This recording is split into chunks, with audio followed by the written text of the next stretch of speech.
ঈদকে সামনে রেখে জেলায় জেলায় জনসমাবেশ করছে জামাত ইসলামী। দলটির আমির ডাক্তার শফিকুর রহমান একদিনে 4 জেলা সফর করবেন, ফেনী, নোয়াখালী, লক্ষ্মীপুর এবং কুমিল্লা। আমরা এখন ফেনীতে।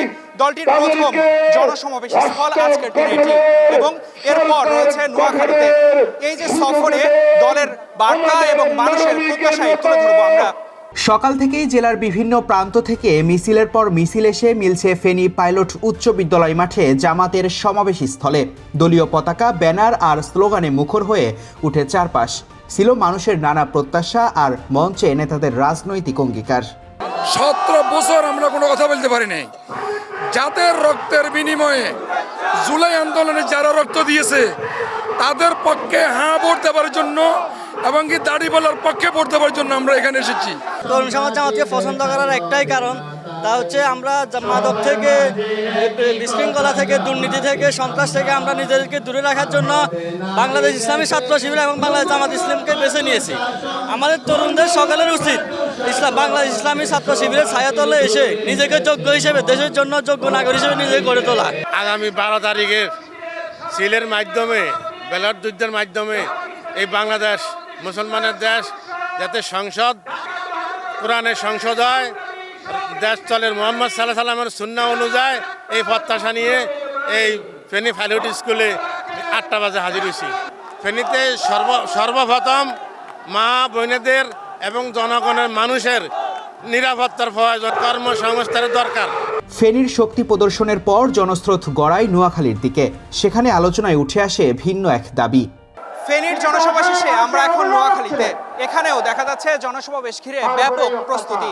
স্থানীয়রা বলছেন নির্বাচনী মাঠে শক্তি জানান দিতে এই জনসমাবেশ।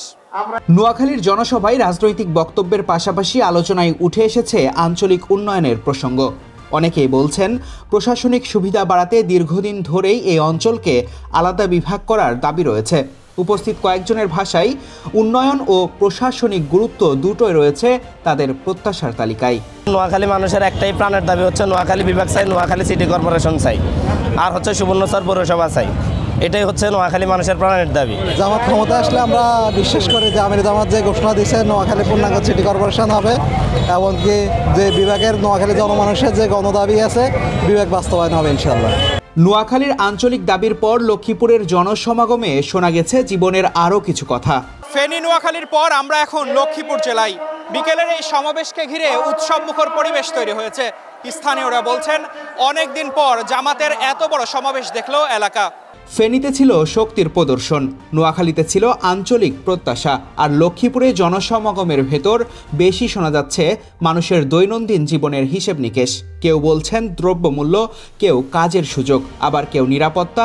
রাজনীতির বড় প্রতিশ্রুতির চেয়ে জীবনের বাস্তব চাহিদাগুলোই যেন বেশি ঘুরছে মানুষের কণ্ঠে। টানা তৃতীয়বার অর্জন করেছে দেশের সেরা সুপার ব্র্যান্ড স্বীকৃতি বসুন্ধরা টিস্যু। লক্ষ্মীপুরে অতীতে লক্ষ্মীপুরের অলক্ষ্মীপুর বানাইছে। কোনো উন্নয়নমূলক কোনো কাজ হয় নাই। নদীতে নৌবন্দর হওয়ার কথা ছিল, কিন্তু দীর্ঘ 16-17 বছর গেছে, কিন্তু নৌবন্দর হয় নাই। এমনকি রামগতি যে কমলনগর নদী ভাঙ্গন, ওই ভাঙ্গন রোধে হাজার হাজার কোটি টাকা লুটপাট করে নিয়ে গেছে, কিন্তু ওইগুলো করা হয় নাই। লক্ষ্মীপুর কলেজ বিশ্ববিদ্যালয় নাই, স্বাস্থ্য কমপ্লেক্স নাই। আমরা জামাত ক্ষমতায় দেখতে চাই আর নিরাপদ লক্ষ্মীপুর দেখতে চাই। আল্লাহ রহমতে আমরা ইনশাআল্লাহ আমরা আশাবাদ দিতে জামাত আসবে এবার ইনশাআল্লাহ। আমাদের ব্রিটিশ আমলে যে একটা অনুমোদন করা আছে যে রেল লাইন, এই রেল লাইন কিন্তু পাস করাই আছে, বাট আমাদের এটা কার্যক্রম নাই। আমরা চাচ্ছি যে রেল লাইনটাও যেন দ্রুত করা হয়। একই দিনে কুমিল্লাতেও ছিল বিশাল জনসভা। রাজনৈতিক গুরুত্বের পাশাপাশি এখানেও রয়েছে পুরনো এক প্রত্যাশা। টানা 3 জেলা সফর শেষে কুমিল্লা এখন দিনের শেষ জনসভা। রাতের আকাশের নিচে মঞ্চের আলো আর মাইকের শব্দে মুখরিত সমাবেশ স্থল জানিয়ে দিচ্ছে এখানেও মানুষের আগ্রহ কম নয়। আগতরা বলছেন এই জনসভায় তাদের সবচেয়ে বড় শক্তি। রাজনৈতিকভাবে গুরুত্বপূর্ণ এই জেলাকে ঘিরেও স্থানীয়দের মধ্যে আছে একটি পুরনো প্রত্যাশা, কুমিল্লাকে বিভাগ হিসেবে দেখার দাবি। সমাবেশে অংশ নেওয়া কয়েকজন বলছেন জাতীয় রাজনীতির পাশাপাশি স্থানীয় উন্নয়ন ও প্রশাসনিক স্বীকৃতির বিষয়টিও তারা সামনে আনতে চান। জামাত সেটি পূরণ করবে। আমরা এখান থেকে আমাদের হাদিবের হত্যার বিচার চাচ্ছি। পাশাপাশি হচ্ছে যে বিএনপির পক্ষ থেকে যে নারী কর্মীদের উপরে যেভাবে আক্রমণ করা হচ্ছে, এটার তীব্র প্রতিবাদ জানাচ্ছি। 12 তারিখ নির্বাচনে একটা সুষ্ঠু, অবাধ, নিরপেক্ষ নির্বাচনের প্রত্যাশা করছি। পাশাপাশি আমরা ভোটে গণভোটে সংস্কারের জন্য গণভোটে হায়ের প্রত্যাশা করছি। আমরা যারা তরুণ প্রজন্ম আছি বর্তমানে, আমরা আসলে পরিবর্তন চাই। রাজার ছেলে রাজা হবে, গরিবের ছেলে গরিব রয়ে যাবে, এরকম সিস্টেম আমরা আর চাই না। আমরা বিগত সালে দেখেছি স্বাধীনতার অনেক বছর পরেও বাঙালির জাতির ভাগ্যের কোনো পরিবর্তন হয়নি। আমরা বিভিন্ন জায়গায় গেলে দুর্নীতির শিকার হই। ভূমি অফিস, পুলিশ, বিভিন্ন সরকারি যে অফিসগুলো আছে প্রত্যেকটা জায়গাতে ঘুষ ছাড়া কাজ হয় না। তো আমরা এমন একটা সিস্টেম চাই যেন আমরা সাধারণ মানুষ যারা আছি সকল জায়গাতে আমরা সুন্দর মতো সুবিধা পাবো, নাগরিক সুবিধাগুলো পাবো, এরকম একটা পরিবর্তন চাই আমরা।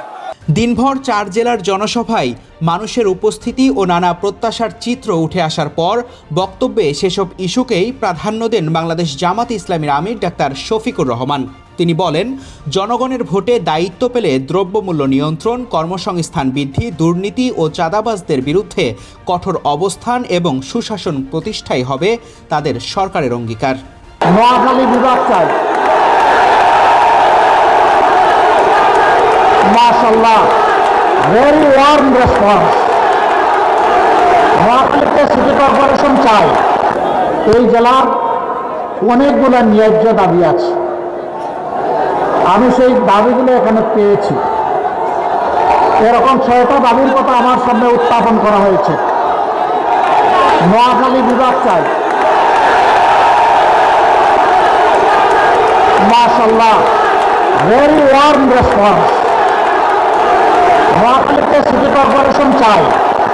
দিনভর জনসভায় মানুষের যে চাওয়া পাওয়ার চিত্র উঠে এসেছে, বক্তব্যে সেগুলোরই প্রতিশ্রুতি দিয়েছেন দলটির আমির। নির্বাচনের আগে মাঠের রাজনীতিতে এই উপস্থিতি কতটা প্রভাব ফেলবে সেটাই এখন দেখার বিষয়। তারেক রহমান, কালের কণ্ঠ।